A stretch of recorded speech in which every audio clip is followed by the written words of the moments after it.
Mumbai municipal corporation ఎన్నికల వేళ మరాఠా రాజకీయాల్లో కీలక పరిణామాలు చోటు చేసుకుంటున్నాయి. దాదాపు 20 ఏళ్లు ఎడమొహం పెడమొహంగా ఉన్న ఠాక్రే సోదరులు ఒకటయ్యారు. రాజకీయ ప్రత్యర్థులను ఎన్నికల్లో ఓడించేందుకు కలిసి నడవాలని నిర్ణయం తీసుకున్నారు.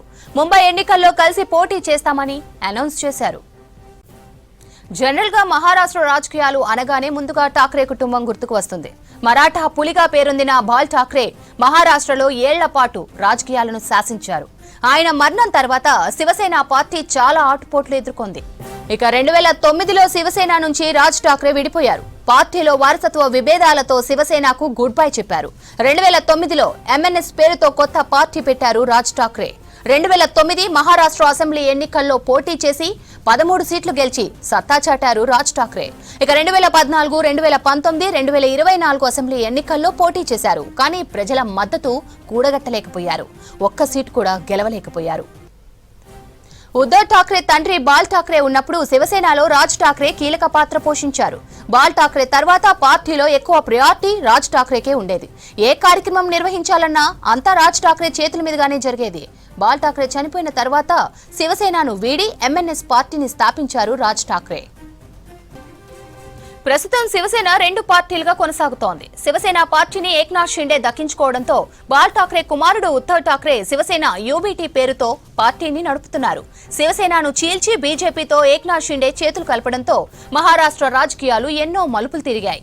ఈ క్రమంలో ఉద్ధవ్ ఠాక్రేపై ప్రజల్లో సానుభూతి పెరిగింది. 2 దశాబ్దాల వైరాన్ని వీడి రాజ్ ఠాక్రే తన సోదరుడి చెంతకు చేరారు. కష్టకాలంలో సోదరుడికి అండగా నిలిచారు. ముంబై సహా 29 కార్పొరేషన్లకు వచ్చే ఏడాది జనవరి 15న ఎలక్షన్స్ జరగనున్నాయి. ఈ ఎన్నికల్లో కలిసి బరిలోకి దిగుతామని ఠాక్రే సోదరులు ప్రకటించారు. 2 దశాబ్దాలలో ఠాక్రే వారసులు ప్రత్యర్థులుగా కాకుండా మిత్రులుగా పోటీ చేయడం ఇదే మొదటిసారి. ప్రస్తుతం మహారాష్ట్రలో ఉద్ధవ్ ఠాక్రే పార్టీ శివసేన ఎంబీటీ కష్టకాలంలో ఉంది. మొన్నటి అసెంబ్లీ ఎన్నికల్లోనూ పెద్దగా సత్తా చాటలేదు. కష్టకాలంలో ఉద్ధవ్ ఠాక్రేకు అండగా నిలిచి ఎన్నికల్లో కలిసి పోటీ చేయాలని నిర్ణయం తీసుకున్నారు రాజ్ ఠాక్రే. ఈ ఇద్దరు బ్రదర్స్ రాజకీయ పరిణామాలను పొలిటికల్ అనలిస్టులు నిశ్చితంగా పరిశీలిస్తున్నారు. आणि आता संजय राऊत यांनी संयुक्त महाराष्ट्राच्या लढ्याची आठवण करून दिली. तो जो मंगल कलश आणला गेला तो काही सत्यनारायणाच्या पूजेसारखा आणला गेला नाही. त्याच्या मागे खूप मोठा संघर्ष झालेला आहे. 105, 107 किंवा त्याहूनही जास्त मराठी माणसांनी बलिदान देऊन मुंबई महाराष्ट्राला मिळवून दिली आणि त्याची आठवण आज होणं स्वाभाविक आहे. कारण आम्ही आज दोघेही इथे बसलेलो आहोत ठाकरे बंधू.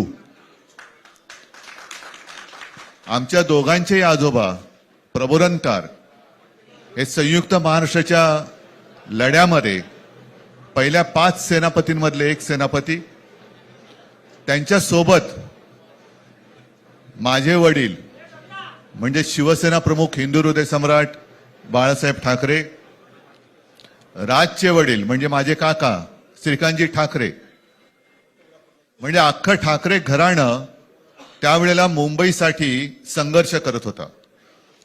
त्याच्यानंतरचा इतिहास मी काही आता तुम्हाला सांगत बसत नाही.